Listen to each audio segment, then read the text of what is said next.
Did you know that over 40% of drivers believe premium gas makes their car perform better, even if their vehicle doesn't require it? It's just one of the many car myths that millions of people fall for every day. In today's video, we're diving into 10 of the most common car myths that are simply not true, so don't be fooled. From fuel myths to safety misconceptions, we'll set the record straight and help you save time, money, and a whole lot of frustration. Stay tuned. Number 1. Manual transmissions always offer better fuel economy than automatics. For years, people have believed that if you want the best fuel economy, you need to drive a manual. That might have been true back when automatics were sluggish, inefficient, and had fewer gears. But modern automatic transmissions, especially CVTs and advanced multi-speed automatics, have completely flipped the script. Today, a lot of automatics are tuned to be more fuel efficient than their manual counterparts, thanks to optimized shift points and lower engine revs at cruising speeds. Take the Honda Civic. For example, its automatic version actually gets better gas mileage than the manual. And let's not forget the safety aspect. Manuals demand constant focus, which means more distractions in stop-and-go traffic or emergencies. Moreover, newer drivers who aren't skilled with a clutch could stall at the worst possible moment, like in an intersection or on a steep hill, creating real hazards. Number 2. Red cars are more likely to get pulled over for speeding. Some people swear that red cars get pulled over more than any other color, but there's no real evidence to back that up. In reality, law enforcement isn't out there hunting for red vehicles. It's your driving behavior that gets you a ticket, not your paint job. Studies have shown that the cars most commonly pulled over tend to be the ones that are the most popular on the road, like white, silver, and black vehicles, because there are simply more of them. Speeding and reckless driving are what catch an officer's attention, not the fact that your car looks like a fire truck. Plus, modern radar and laser speed detectors don't care what color your car is. They measure speed, not style. If anything, red cars stand out more visually, which might make some drivers feel like they're being watched. But the truth is, if you follow the law, your odds of getting pulled over are the same no matter what color you drive. Number 3. Larger vehicles are always safer in a crash. While it's true that larger vehicles like SUVs and trucks have more mass, which can provide an advantage in certain collisions, size alone doesn't guarantee safety.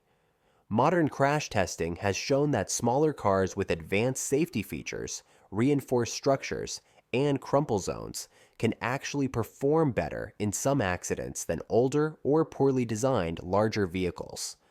While larger vehicles have higher centers of gravity, making them more prone to rollovers, which are some of the most dangerous types of crashes. The IIHS and NHTSA have proven time and time again that crash safety isn't just about size, it's about engineering. An outdated heavy SUV with no stability control or weak structural integrity isn't automatically safer than a well-designed modern sedan with advanced airbags and automatic emergency braking. Number 4. You should warm up your car for several minutes before driving in cold weather. Modern fuel-injected engines are designed to run efficiently right after startup, and long idling does more harm than good.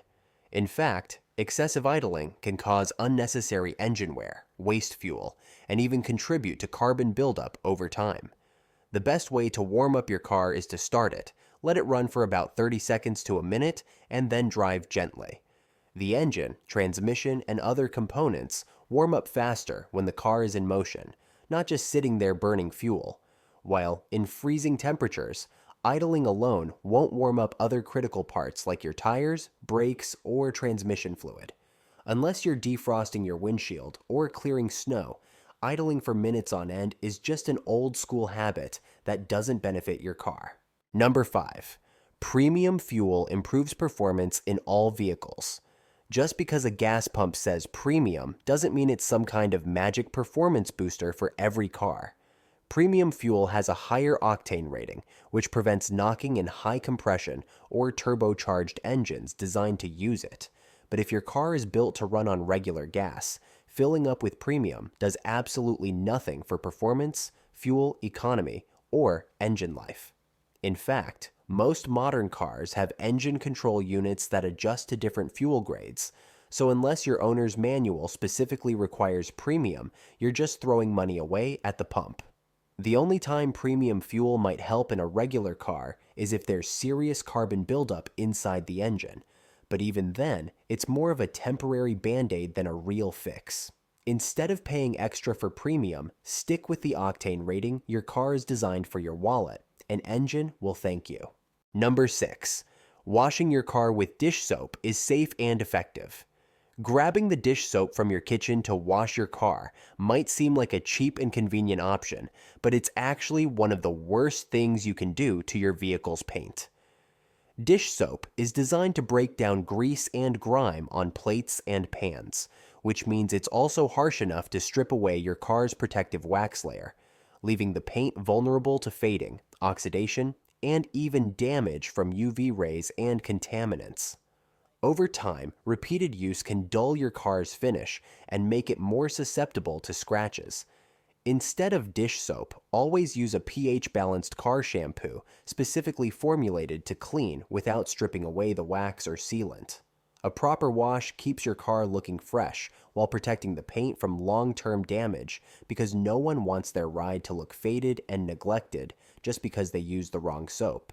Number 7. Electric vehicles are slower than gasoline-powered cars. The idea that electric vehicles are sluggish compared to their gas-powered counterparts is just flat out wrong. In fact, many EVs are quicker off the line than traditional gasoline cars due to instant torque delivery. Unlike internal combustion engines that need to build up power through revs and gears, electric motors provide maximum torque the moment you hit the accelerator, delivering blistering acceleration. Take the Tesla Model S Plaid. It can go from 0 to 60 miles per hour in under 2 seconds, making it one of the fastest production cars on the planet. Even more affordable EVs, like the Hyundai Ioniq 5 or Ford Mustang Mach-E, can surprise people with their quick acceleration. The days of EVs being slow golf carts are long gone now. They're often leaving gas-powered cars in the dust. Number 8. You should change your oil every 3,000 miles. The rule, change your oil every 3,000 miles, is outdated and mostly pushed by quick lube shops looking to keep business rolling.